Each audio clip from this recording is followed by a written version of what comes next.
What is up, all you individuals out there? It's me, full-time anime man. And before I get into this what if Deku was a Shadow Wolf Part 3, there is a question in the previous part that I want to answer. Now, I won't give out any spoilers, but the question was like, is All For One still a bad guy? Well, I will not give any spoilers, as I said a second ago, but I will say this. In the previous part, in part 2 of this series, as All For One was on his deathbed, he reached out and he touched Koe-san's head, supposedly trying to comfort her, when he thought that he actually reached out and touched Tomura's head. If you guys know the thing with that, I think you know where I'm trying to go with that part. Anyway, let's go ahead and get into the story. This is What If Deku Was a Shadow Wolf, Part 3. Hope you all enjoy. Where we last left off, Koe-san and Jai-Goku had gotten their acceptance letters into UA University in order to become child psychologists, or to get a PhD. All For One informed that he had a surprise for them, but he wanted to start with Koe-san's first. He took them deep into the earth, and there was Fenrir. Fenris Ulfer, the World Devourer. The first. Right down below, two doors had slid open and entered Hati and Koe-san. It took about as many steps as it could to get across a football field to actually reach Fenrir's head. Fenrir hears the noise and he sees a creature entering his sight, and he speaks in a very echoey, muffled voice. Who are you? With a sword still sticking from his mouth. Hati then appeared from his body, and he realizes who this is. Hati, is that you, my child? Yes, father. It's me. Hati would then nuzzle herself against her father's face, really happy to see him. I've missed you so much, father. I miss you too, my child. Who is this one? And what happened to your body? Hati would explain what happened, explaining that she stole the goddess Mani's moon powers, and Mani actually ended up mixing her, a wolf, and a humanoid woman into one. Well, just the two together. And she even contemplates that Skull might still be chasing the sun. Fenrir then looks at the girl and he says, Thank you, child, for looking after mine. But once we find a way to separate the two of you, you will be none to me or us. Father, please refrain from talking to her like that. She's been nothing but good to me, and I prefer that you would treat her with some respect. Fenrir then lashed out at his daughter, and he said, Refrain from talking to me in that manner, Hati. Hati then hid behind Koe-san out of fear of her father lashing out. Then suddenly, turrets then activated, ready to shoot at Fenrir, but then his restraints started emitting light that got tighter and tighter with each move that Fenrir made. He stops and says, I am sorry, my child. I did not mean to raise my voice against you.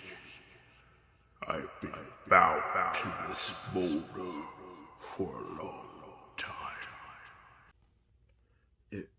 It's okay, Father. It has been 5,000 years after all. Fenrir is bewildered of what he had just heard. 5,000 years? How is it that we are still alive?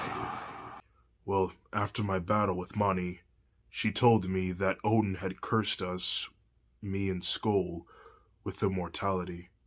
So, I think he might have cursed you with immortality as well. But when Mani sent me to Earth, she stripped me of my immortality. Those cowards. It's bad enough that they forcibly imprisoned me and cursed me with immortality. But they went ahead and got my own children mixed in all of this. They sent them to the skies. I swear, when I am free from these shackles, I will find Odin, and I will devour him. But Father, it's been 5,000 years. Couldn't it be possible that all the gods are dead now? Except for the sun and the moon goddess? No, he is still alive. I can feel it in my bones. How do you know for sure, Father? I have this small vision. He is sitting in his throne, surrounded by nothing but dust and cobwebs. He is withering away, like a man who is over 100 years old. He probably cursed himself with immortality, but the real question is, why? I don't know, Father. But I promise you, I will find him and I will take him down.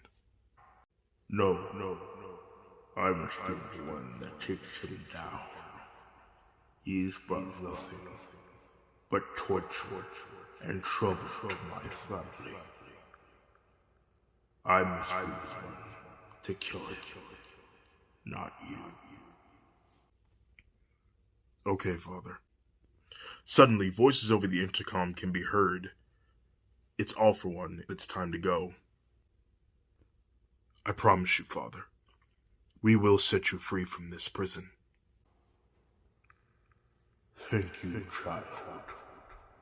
But before you leave, please remove this sword from my mouth, so that I may stop this river flow of my own. Hati then asked Koe-san to reach into her father's mouth and remove the sword, if she would so kindly. Koe-san being a bit hesitant, but she eventually does this, and in doing so, she had to remove the sword with great strength, but in doing so, it also caused the roof of Fenrir's mouth to be cut by the sword. He then lets out a scream of agony and the gun turrets activate again, ready to shoot, but after he stopped, they shut down.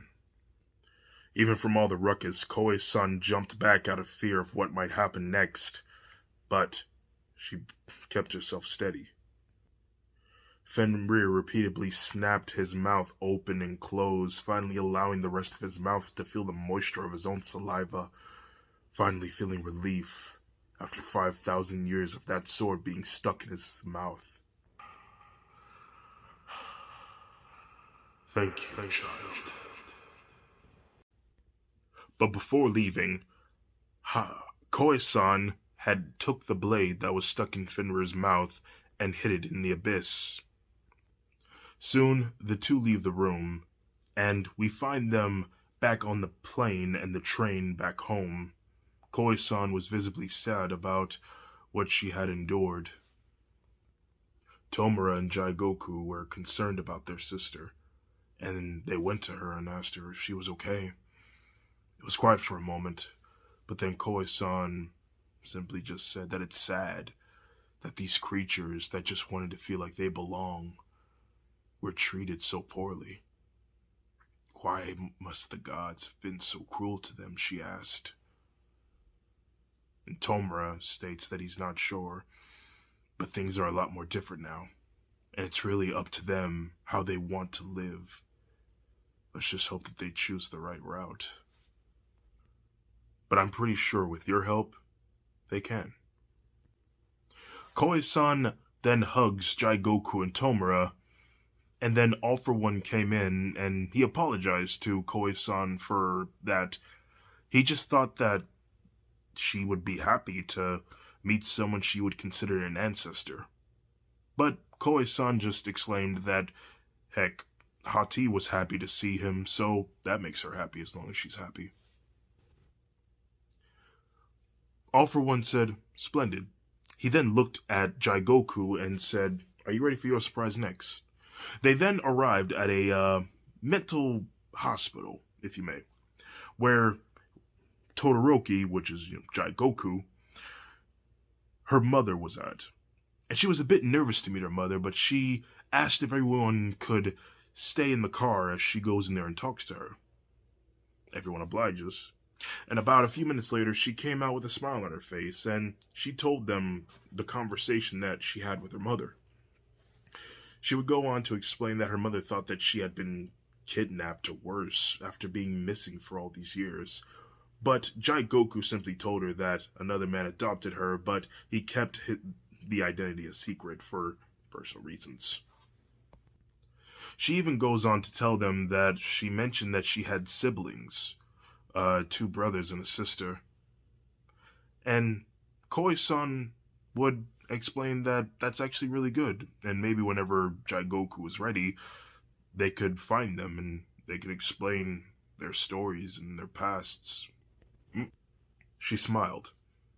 And a few days pass, and Tomura decided that he's going to stay back and help All For One with his plans, while the 2 girls go to school.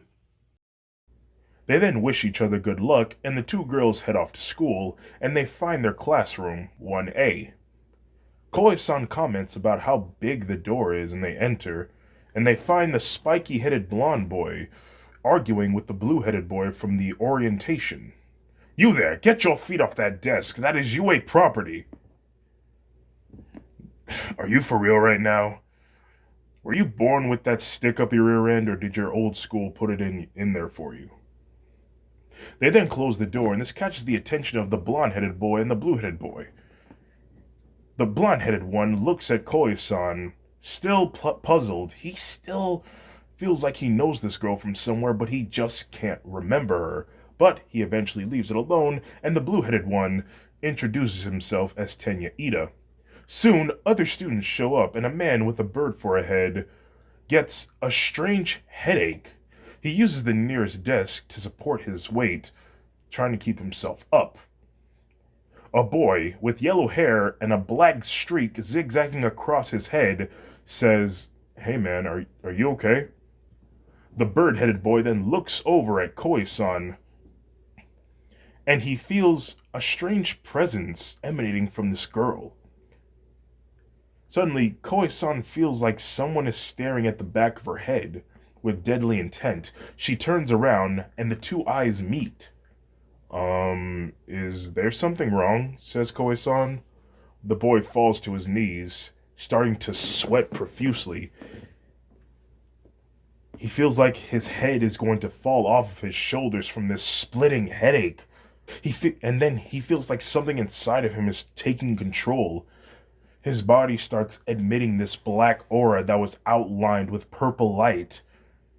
He then stands back up, and his iris shake dramatically. Koi-san says, Jigoku, I think there's going to be a fight. This guy is looking at me and it's creeping me out." Suddenly, the Birdman's shadow then extended out, and it went from one-dimensional to a third-dimensional shadow that was in the shape of a bird. Strange, bizarre, kind of like Koi-san's ability. This bird thing then lunged at Koi-san, and it hit her, but she crossed her arms in front of her, ready to take the impact. The impact was very strong that it actually sent her flying across the room to the front of the class, hitting the chalkboard, leaving a dent. She falls to the ground, her brain rattled. That actually hurt. She's felt pain before, but for some reason, this pain actually really hurt her. Jigoku then called out her name out of concern, "Koi-san!" And the bird thing then tried to lunge at her again, but the blue-haired boy got in between the two, the girl and the bird. demanding that this conflict stops. "Excuse me, sir, but can you please stop your bird from attacking another classmate?" The Birdman grunted the words, "I can't." And the shadow bird then grows in size and he pushes the blue-headed one out of the way and he lunges at Koi-san, trying to attack her again, but her brain was so rattled that she couldn't focus, and neither could Hati, for she was also feeling very rattled from the hit. Suddenly, ice then formed in between the two, and it was Jaigoku who revealed herself to have done it. "Leave her alone." The bird then lunged at her, and she conjures a staff made of ice and a shield made of ice as well. She would then use these weapons against her bird opponent, but it would appear that nothing seems to be effective towards it. It was like it was invincible towards her attacks. But then she looks to where it was connected to, and she sees that it was connected to the master. And she quickly thinks that if she takes that out, maybe this thing will go down with him. And so she waits. She waits for her opening, and then once the bird lunges at her, she then dodges and she lunges at the bird person, and then she uses her shield and smacks him with it, causing him to fly backwards and out the window and into the hallway. The bird creature then retreated back into the Birdman's body, and Jaigoku went to Koi-san to comfort her. "Hey, are you okay?" Jaigoku, what happened?" "The bird guy attacked you, so I had to knock him out. Are you okay?" "Yeah, I'm fine. It just took me by surprise." Koi-san thinks to herself, "Whoa, that actually hurt. What was that?" She then gets up, and Aizawa, the eraser hero, enters with his iconic scarf and his long black hair. "What the hell happened to my classroom?" Soon, everyone is standing in the position of attention, and the bird person standing as far away from Koi-san as possible to prevent another outburst. Aizawa paces back and forth like a drill sergeant, explaining what they will be going through, but that is not the case at the moment. He comes face to face with Koi-san, saying, "Can you explain to me what happened?" And Koi-san would explain that the Birdman that the Birdman's quirk had attacked her, and Jaigoku had to defend her from being hurt any further. Jaigoku confirms this, saying the same thing. Aizawa then goes to the Birdman and asks and says, "State your name." He says that his name was Tokoyami, and Aizawa demands that he explains what happened and why he did what he did. And he goes on to explain that he just lost control of his quirk. His quirk is somewhat sentient and he can't control it all the time. But he's not entirely sure why he targeted that girl in particular. But he promises that it will not happen again. "You better," says Aizawa, "because if this kind of thing happens again, you're expelled. As for you," he's referring to Koi-san, "are you hurt? Do you need to go see the nurse at all?" "No, Mr. Aizawa, and if I may ask, where is Nezu? Is he going to be the one to teach us soon?" Aizawa says he's not coming, because I lied. This is the hero course. Koi-san and Jaigoku are justifiably angry, and Koi-san says, "We told you we didn't want to be heroes. We wanted to be psychologists and get a PhD. Why would you lie to us?" "You know what? Don't even answer that question. I'm leaving." Jaigoku then looks in her direction and says, "Me too." Both of them grab their things and they leave the classroom. Aizawa follows them, but not before telling Tokoyami to clean up the glass mess. Aizawa chases after them. "Wait, hold on. I'm sorry that I lied to the both of you, but I want to help you see the potential that you have with your quirks, with your high intelligence and your abilities. You guys could become the greatest heroes of all time. Don't you think that's worth at least trying?" Both of them then said no while picking up the pace. Okay, fine. Then how about this? Heroes nowadays restore the hope within children. They need a role model to look up to, and I think that you two could be a shining example of that. If you just give this class just one chance, I guarantee that you will help more children as heroes than you will be as psychologists. They then think for a moment, and they talk amongst each other. Hang on, let me talk with her for a moment, said Koe-san. What are your thoughts, Jigoku? Well, the usual time and effort that it takes to become a child psychologist takes about 12 to 13 years. I'd say we give this class at least 1 year a try, and if we don't like it, we leave. As much as I really would have liked to been taught by Nezu, I guess we can give this a chance. Okay, let's do it. They both then face Aizawa, and Koe-san says, Mr. Aizawa, we will give you one chance, but that's it. 1 year, one chance, and if we don't like it, we'll leave. Okay, fantastic. Now come on. We're going to do a quirk assessment test outside. Aizawa starts to walk back to the classroom, and Koe-san says, wait, what about orientation? We then cut away to outside of the field, and everyone is wearing a blue and white striped gym uniform. And again, Tokoyami is as far away from Koe-san as to avoid another outburst. Here, Koe-san, he throws her a ball and she catches it. Use your quirk to throw this bar as far as you can. She then walks up to the mark and she says, Hey Hati, do you mind helping me with this? Hati then appears from her body and she throws the ball with all her might, getting a really good distance, a couple hundred. Everyone is amazed by what they had just seen and almost compares her quirk to Tokoyami's. While Jigoku was like, show off. Bakugo, who saw Hati, was finally able to remember who this girl was. When he was young, he bullied her, and that's when he saw Hati for the first time. Bakugo then came back to reality angered, for he remembered who this girl was. He then starts marching towards Koe-san with explosions in his hands. I finally remember you. You're the one that punched me. You will pay for that. Before he could actually reach Koe-san, Hati then appeared from Koe-san's body, and she is standing right in front of Bakugo, right overhead, standing at 20 feet tall. Bakugo is bewildered that this monstrous thing is just staring down at him from above. It's like it could just squash him like a bug. Koe-san stops it. Calm down, Hati. Let me take care of this. She then goes back to normal. And then Koe-san slowly starts approaching Bakugo, and she says, Oh, Bakugo, Bakugo, Bakugo.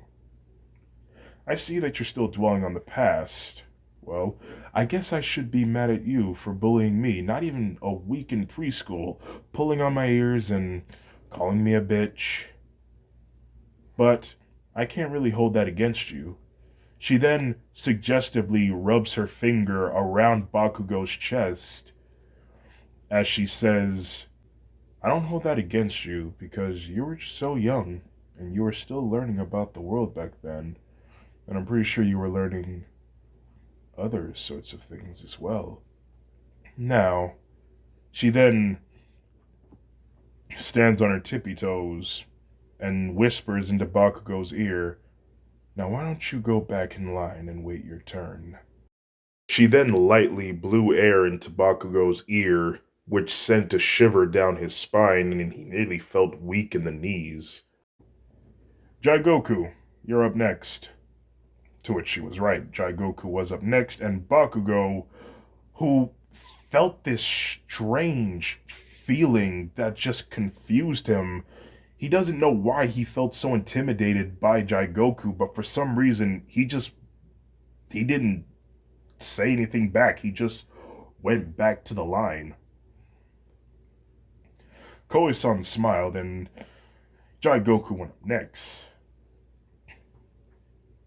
And since it is at this point that Mina does not say that this is going to be fun, that Aizawa would say that anyone would get suspended, so the test comes to an end and no one gets expelled.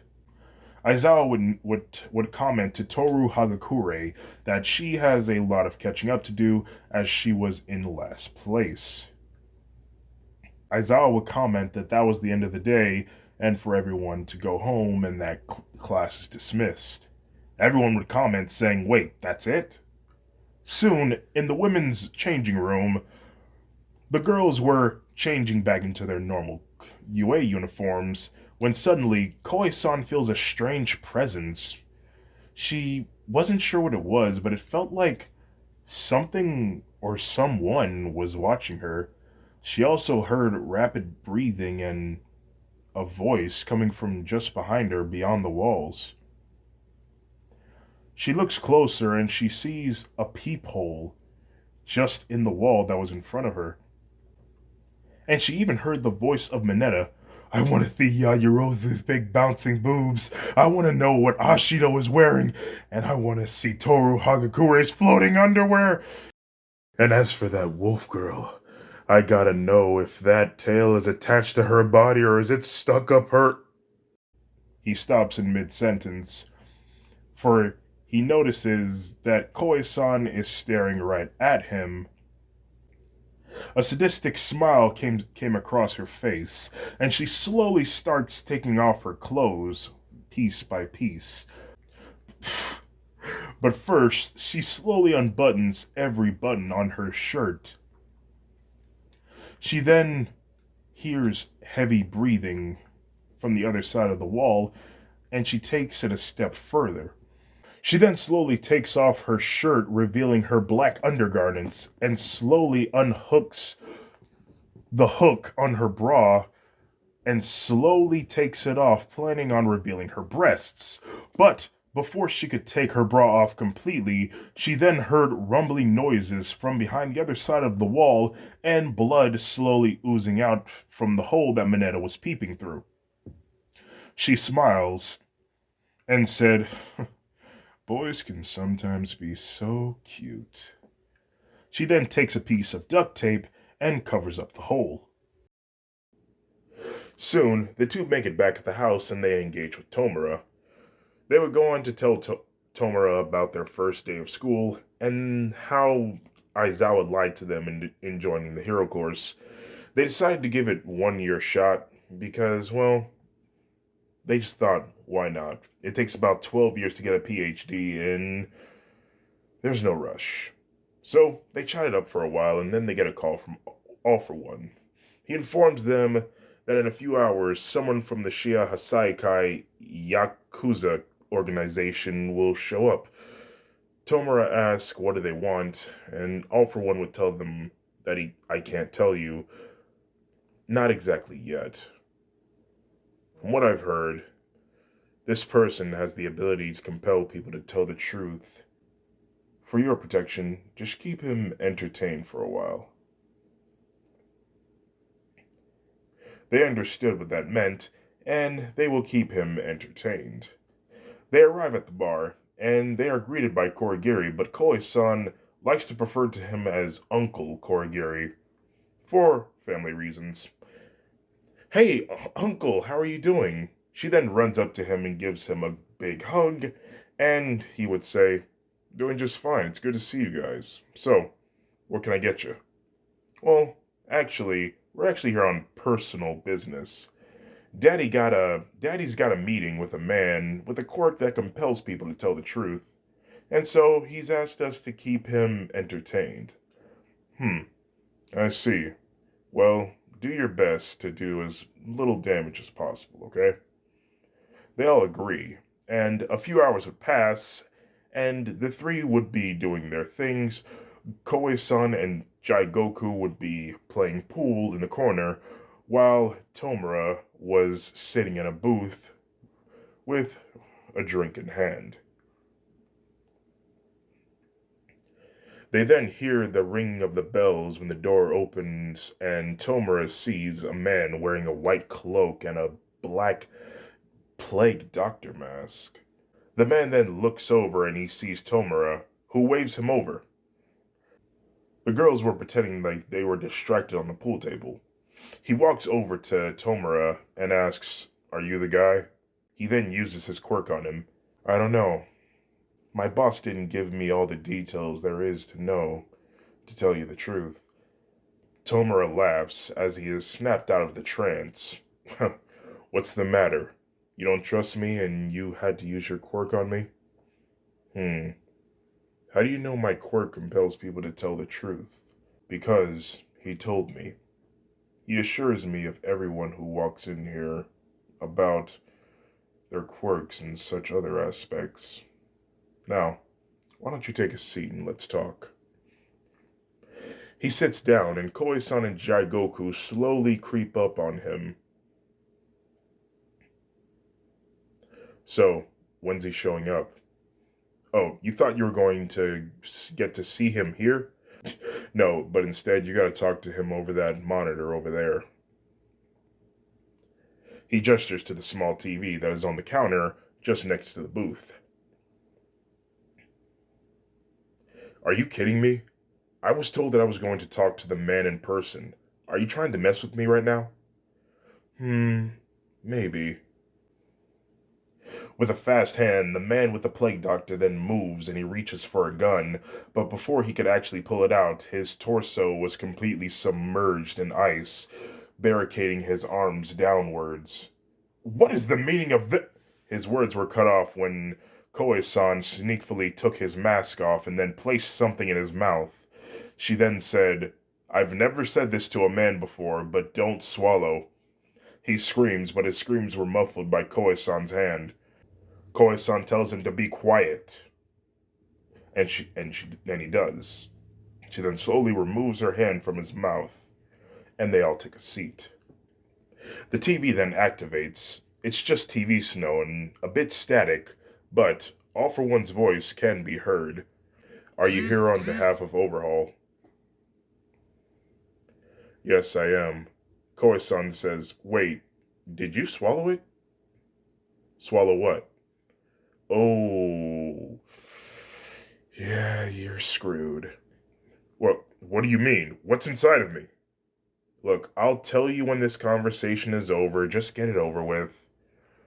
The man goes on to explain Overhaul suspects that all the heroes and great enemies of Japan have all gone missing because of All for One, and he wanted him to confirm these suspicions. Are they all disappearing because of his behalf? It's quiet for a moment, and All for One responds, "Yes." And the man asks if his boss is on his list of people who are to disappear next. And All for One just plainly says, "Yes." His plans to distribute drugs across Japan and the world is interfering with my plans. Very well. I'll be sure to tell him you said that. Tomura says, "Who said you could leave?" "It's okay, Tomura. Allow him to go. Jigoku, remove the ice from him and let him leave." She then does this, and the man asks Koe-san what he swallowed, and Koe-san just says, "Oh, it's nothing serious. It's just a tentacle parasite that could suck out all your life energy and your blood." The man then looked at Koe-san with a scared face, and then that scared face turned to an angered face and says, "What? Well, remove it." "I can't. You swallowed it. I plan to use it on scaring you into being, reasonable. But then you started screaming, and I had to yell at you to stop screaming, and then I forgot. Look, just don't worry. Just stay out of my daddy's way, and I won't have it kill you." The man then stomps off and leaves. All for One thinks for a moment, and then he says, "I fear what I said might have caused trouble for all three of you. Just to be safe, watch yourselves whenever you're walking outside by yourselves." They all nod their heads in agreement, and a few hours passed, and the three had made it back home, and tonight was the night it was Koe-san's turn to cook for everyone. She was in the middle of cooking when Tomura entered the kitchen. "Hey, Koe-san. Oh, hey Tomura, what's up? I just wanted to let you know. I just wanted to know if you needed help or anything. No, I'm good. Dinner should be ready just shortly. Oh, okay. He's nervously stomping his foot on the ground and patting the side of his thigh, just like trying to pump himself up. Like, just go ahead, just say it. Listen, Koi-san, if it's true that there may be a skirmish between Master and Overhaul, and we may be in the middle of it, I just want you to know that I'll be there to protect you. Now, I understand that, you and Hati have each other, but I just want you to know, I just, sorry, I choked there. I just want you to know that, you and Jai Goku mean a lot to me. You're my family. Oh, well, thank you, Tomura. You're the greatest brother ever. You know that? She then hugs him and he hugs her back. And soon dinner was served, and after dinner, Koi-san was in her bed in her pajamas, and she was just looking at the ceiling with her arms crossed behind her head, just thinking.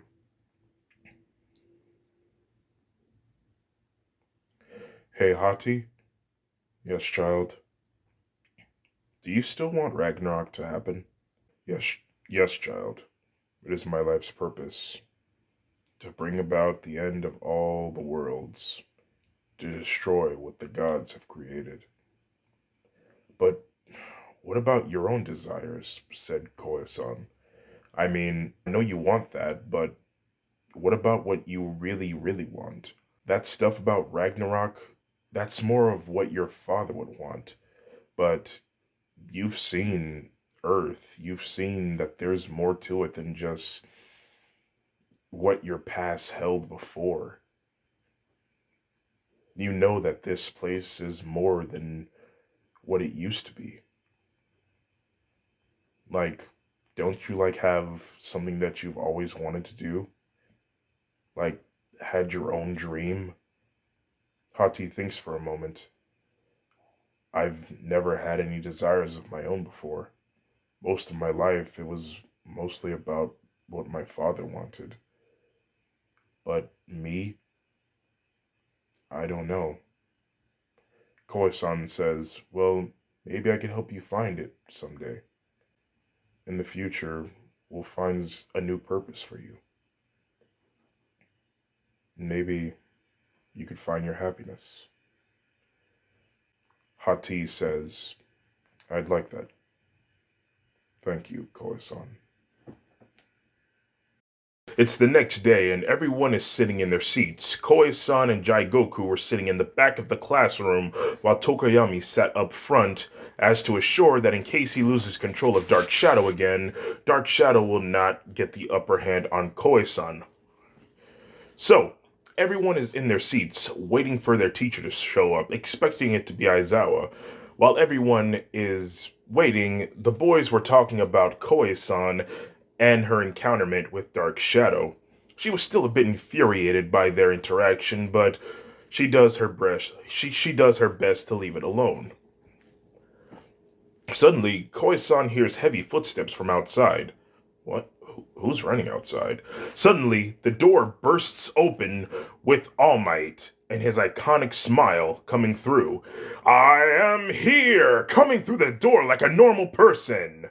Students start expressing their excitement for All Might, but some were talking about how young and healthy he looks, from his bright blue eyes that lit up the room to his soft, smooth skin, and his hair was more golden and not as pale as it was before. Koi-san's heart had stopped as if she had seen a ghost, and she had laid her head down and covered her head with her arms. Oh no, this is not good. All Might then walked up to the front of the classroom, and then he announced that they will be doing a sort of test of heroes versus villains. He also comments that there's nothing important about being a hero than looking the part. Pressing a button, he pressing a button, a secret compartment opens up and it reveals everyone's hero suits with their respective numbers on them. All Might then told the students to take their suits and to meet him in the city ground beta. As everyone went to grab their suits and walked out, Koe-san and Jaigoku stayed behind, and All Might asked them if they have hero suits, to which Jaigoku would say no, and All Might would suggest that they just wear the gym uniforms. He would look at Koe-san, who is still covering herself to try and conceal her identity, and he asks, "Hey, is she okay?" "Oh, yes, she's just shy." "Oh, okay then. Well, I hope to see you out there ASAP." He leaves, and soon it's just Jaigoku and Koe-san. "Damn it," said Koe-san. "Just damn it. Out of all people, why did he have to be a teacher? And for class 1A? Just why is this happening? Dude, what if he recognizes me?"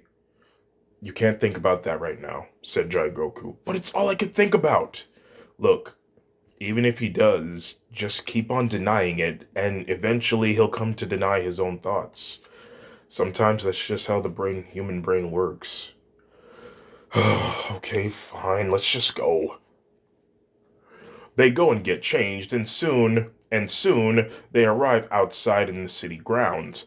All Might goes on to explain the rules of the mission, saying that the heroes will have 10 minutes to locate the villain's bomb, while the villains try to take down the heroes or do their best to hide the bomb in the remaining time. "So, is everyone ready?" Almost everyone says yeah, but All Might looks amongst the students and he sees a girl with black and green hair with dog ears just on the top of her head. She seems familiar, but he wasn't quite sure who it was. He couldn't put his finger on it. So he just brushes it off and tell them how he will choose who will be the heroes and who will be the villains. He chooses that Koi-san and Uraraka will play the heroes, while Tokoyami, yes, and Ida will be the villains. Koi-san and Tokoyami then look at each other, and someone mentioned that Tokoyami's quirk tends to lose control whenever it's near Koi-san for some reason. But Tokoyami comments saying that he's talked with his quirk Dark Shadow, and he promises that he will be well behaved. All Might takes his word for it, and things get started. The heroes are waiting outside, while Tokoyami and Ida find a well-lit room and places the bomb there. While outside, Uraraka and Koi-san talked. Koi-san, Uraraka suggested that Koi-san wears a hero suit that's all black because she thinks that she would look good in black, and it also complements her quirk. Koe-san then blushes from the nice words and says, "Yeah, black is my favorite color." "Hey, if you don't mind me asking," asked Uraraka, "why is it that you and, what's her name? You mean Jaigoku?" "Yeah, her. You guys don't want to be heroes. Well, why not?" "Well, it's just something that never really took my interest as a child. And if you really want my opinion on heroes, I think that her thoughts were interrupted when an intercom turned on and All Might informed them that things were ready to get started. Look, I'll tell you about it when this is over. For right now, let's get going." She tries to open the door, but finds that it's locked. Uraraka suggests that they go through a window, but finds that that window is locked as well. Koi-san then gets an idea, and she walks off, telling Uraraka to wait there. She then enters into a dark, empty alleyway where there were no cameras so that no one saw her vanish into darkness using Shadow Step. With this ability, Koi-san is able to step to somewhat teleport, if you may, to any spot that is very dark or has a shadowy, or that is shadowy. Excuse me. She then reappears in a janitor's closet, and she finds the entrance door and unlocks it and opens it. Ta-da! "Wow," said Uraraka. "How did you do that?" A magician never reveals her secrets. Come on. They walk around for a bit, and Koei-san picks up a sense and they follow it. For a few minutes, they then found the room where Tokoyami and Ida were standing protecting the bomb, both of them with their arms crossed and their attention at the front door, which was wide open. It was quiet until Ida said, "Hey, Tokoyami, can I get your thoughts on my villain dialogue when the heroes show up?" "Is it really that important?" said Tokoyami. "Yes, presentation is the key to everything. So, tell me what you think about this." Ida does his rehearsements, and Koi-san thinks of a plan. She could use Shadow Step to teleport, next to the bomb, but the room was so well lit that the only spot that she would be able to teleport would be underneath the bomb, and I'm pretty sure that that thing is pretty heavy, so she does not want to be crushed. She could try to form a weapon or something, but what weapon could they possibly be used against two people? She was at a stump for a moment, until Hati said, "Hang on, child. I have an idea. Just wait for my signal." Hati then appeared from Koi-san's body, which kind of took Uraraka back a little bit because, like, whoa, that wolf big, son. Suddenly, uh, Tokoyami spots a strange, large figure standing in the doorway. "Hold on, Ida. I believe the heroes have arrived." They both look and they see a pair of glowing red eyes just standing there in the doorway. They were quite large, and soon a giant paw then enters the room, and then another, and then Hati then entered, and she tackled at Tokoyami, and Tokoyami called out Dark Shadow, and the two shadow figures engaged in combat. While the two engaged in combat, Hati then managed to get a hit on Tokoyami, causing him to fly back and hit the wall. "Now, child," said Hati, and Koi-san entered in the room with a shadow rope in hand. Ida then charges at her, and he starts running circles around her. He was a blur to her, so it was hard to predict where he was going to be. But then she got an idea. She then used the rope that she had in hand to form a certain knot where it had a loop at the end of it. And whenever the other end of the rope was pulled, that loop would get smaller and it would tighten around any sort of thing that whatever was caught in its loop. So she lays the rope on the ground and she waits for the perfect timing. And she waits, and then she with her intuition, she then pulled the rope and she successfully catches Ida's leg, and he falls to the ground. He quickly tries to get back up, but then Koi-san tackles him back to the ground, forces him to lay on his stomach, and then wraps him with the rope by his arms and legs, kind of as if she was in the Kentucky Derby doing bullfighting. "Now, now, Uraraka," yelled Koi-san.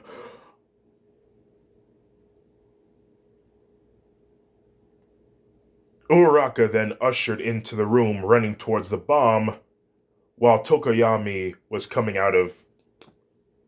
While Tokoyami was While Tokoyami regained his composure, he sees Uraraka charging towards the bomb, and he tries to order Dark Shadow to go after her and stop her, but unfortunately, Dark Shadow was too busy with Hati. So he decided to take matters into his own hands, and he runs at Uraraka, but suddenly he was tackled by Koi-san just in the nick of time. Uraraka then tagged the bomb and says, "We did it, Koi-san!" "Good work, Uraraka." Suddenly, Tokoyami started shaking violently. He tried to swing at Koi-san, but she dodges. "Hey, what the hell, man?" Tokoyami's eyes started to Tokoyami's eyes started to glow red, and he stands up with his fists clenched. All Might then yelled through the intercom for Tokoyami to stop and that it's over, but Tokoyami, He seemed possessed in some ways. Back to where Dark Shadow and Hati was. Hati had the upper hand on Dark Shadow, pinning him down, but then he turned into a one-dimensional shadow, slipping past her paws and then reforming behind Tokoyami. Koe-san could see that things are about to get ugly again, and she says, "Tokoyami, the test is over. We have won. You must stop right now, otherwise I'm going to have to put you down." He then takes a deep breath, and he lets out the loudest scream that his throat could muster, and his screams then turn into the sounds of a crow squawking. Suddenly, Dark Shadow starts expanding out larger and larger, and he reaches towards Uraraka and Ida, who was still tied up on the ground. Out of instinct, Koe-san then ushered towards the two while screaming out their names. Suddenly, sorry, suddenly, the whole building just exploded with a giant. I'm not entirely sure what kind of bird Tokoyami is, but we'll just say a giant bird figure. Just like spreading its wings out. He was. Dark Shadow was just giant. He was 150 meters tall, like Godzilla. His wings were out and stretched, and he started flapping them around, causing a huge gust of wind. He squawks loudly to the skies, while down below, beneath the rubbles of the fallen building, Koe-san rises from underneath the rubbles of concrete and broken wood, with Uraraka and Ida in arms. Both of them passed out. They did have a couple of bruises and scratches, but they were okay. Koe-san, with an angered look on her face, looks up to her opponent, and the opponent looks back at her with glowing red eyes and determination. She puts the two down as All Might and the rest of the classmates were ushering towards them. She stands up, and her eyes glowed red with rage, and says, "Hati, get him." Her body was then shrouded in a black entity, which is Hati, and it expanded outwards. She then started running, and a loud thud ensues, and Dark Shadow looks, and a shadowy figure. Dark Shadow looks and sees a shadowy figure like itself, only it was a giant wolf with glowing red eyes. Her ears were arched backwards, and the muscles on her jaw and her snout were clenched, exposing her teeth, showing aggression. Koe-san was floating in the center of Hati's chest. Hati then barks and Dark Shadow squawks while flapping its wings. From down below, All Might screamed for the two to stop, but they then charged at each other. Hati then jumped and bit Dark Shadow on his chest. No, she bit Dark Shadow on one of his wings, and bringing him down to the ground, pinning him. And while he was on the ground, she began to bite and rip parts of his chest out. It tries to flap its wings, but sadly, Hati had him pinned to the ground by his wings. As Hati was continuously chomping at Dark Shadow's chest, Dark Shadow saw one opportunity where she brought her paw a bit too close to his beak, and he bit down on her leg, which put her in great pain. "Are you okay?" Koe-san screamed loudly. "I am fine, child. It only bit me." With that, she quickly jumped off Dark Shadow and got some distance away from him. He squawked loudly, and then he then squawked loudly at the two, and he flew right at them with tremendous speed, and he caught Hati by the neck and dragging her on the ground a couple hundred feet away, destroying buildings and debris in the process. Still in the fake city, so no one died. With Dark Shadow still having a grip on Hati's neck, Dark Shadow then started flapping its wings aggressively as the two started flying into the air. Koe-san looks down and sees that they're getting higher by the second. She calls to Hati, "Are you okay? What's going on?" "I cannot free myself from the bird's grasp, child. Help free me." Koe-san quickly sprints into action. She removes herself from Hati's chest and outside, and she was immediately met with a huge gush of wind which nearly knocked her off of Hati, but she quickly grabbed a hold of her.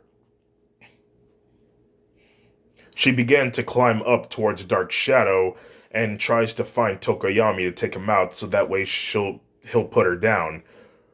With the wind blowing loudly in her ears and brushing her hair, Koe-san then forms a shadow staff and she enters Dark Shadow.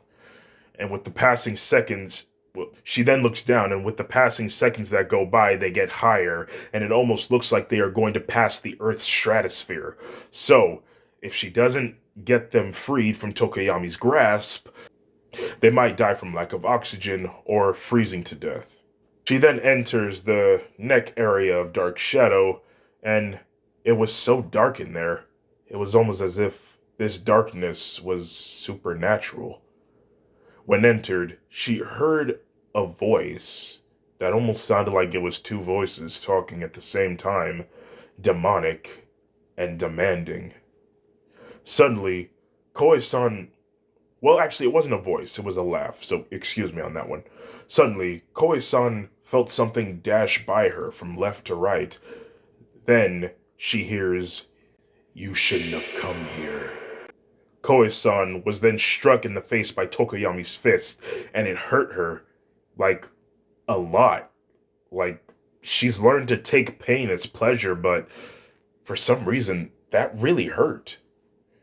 She stumbles for a second before regaining her composure, and she was struck again. "You cannot see within this darkness when you are in here. You are a worm that is meant to be crushed beneath my feet. I will have my power back. You will not be spared. You will not be saved." "Who are you talking about?" asked Koe-san. "I didn't steal anything." Suddenly, she feels a yank on her hair. It was Tokoyami, who had a handful of her hair, lifting her up to his face, and said, "You think these abilities just fell out of the sky?" Well, it kinda did. "No, those powers are mine, and soon I will take it all back. And if you try to resist me, there will be more people that will come for you to get me my powers back." Koe-san then grunts a few times before saying, "You're damn right about almost everything, except two things. First, I can see in this darkness, and two, I don't need anyone to save me." Koe-san then swings her shadow weapon at Tokoyami, and she gets a good distance away from him. The two then exchange a few hits for each other for a few seconds, and then Tokoyami was able to get her weapon out of her hand, so she was forced to fight with her fists. She then gets a distance from Tokoyami again, and she breathes heavily. Rage starts filling her body, and the two then lunged at each other, and they leap at each other, both with their dominant fists, then battered backwards, ready to swing. Suddenly, from outside, we see Dark Shadow still having hot tea in its beak. Then suddenly, it started flickering in and out of existence. Hati opens her eyes, and suddenly Tokoyami was ejected from the back of Dark Shadow, plummeting towards Earth. He screams loudly, and Dark Shadow then lets go of Hati, and she starts falling towards the ground. And as she starts falling, she's trying to look for Koe-san to catch her and take her to the abyss so that way they can both land back on the ground safely. She yells her name, but she couldn't hear her. Then suddenly, She hears her name being called. Hati! She sees her, and the two desperately try to reach for each other as they get closer and closer to the ground. Hati was successful in grabbing Koi-san, and she opens a portal and the two enter, and she reforms a portal onto the ground, and they both exit. They both breathe for a second, for that was quite a dramatic moment. Are you okay, Hati? Never mind me, child. What about you? I'm fine, but Hati, Tokoyami knows I have Mani's moon powers. What? Yeah. He said that she will have her powers back, but it was crazy. We should steer clear from Tokoyami, because I think he's working with Mani, and I think there's more to come for us. Hati thinks for a moment and says, Don't worry, child. As long as I'm with you, I will protect you. We will protect each other, Hati. As she reaches up and rubs her nose, Koe-san then passes out, and Hati then returns to her body, also passing out. As the rest of the classmates turn the corner, they find her on the ground, passed out. A few hours later, they wake up.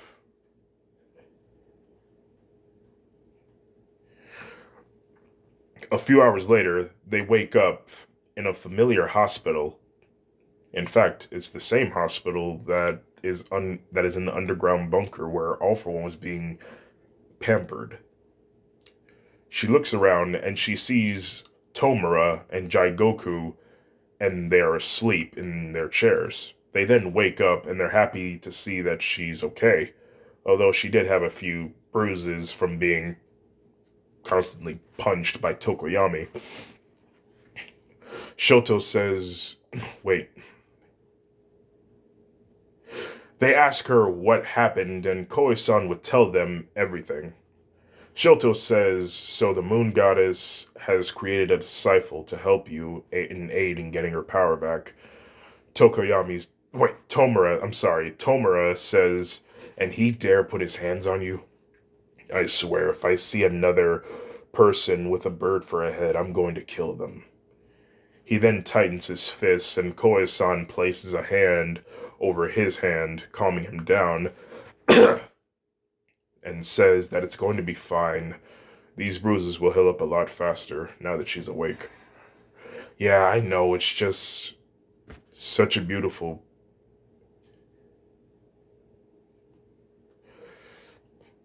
Tomura then said, yeah, I know, it's just such a beautiful face as yours doesn't deserve bruises. Koe-san then blushes from that compliment, but she shakes it off and saying, anyway, he said that there will be more people that will join her in aiding and getting her power back, so chances are things might get tough, and I might have to be on guard for a while. Shoto says, we'll be there to protect you. Thanks, guys.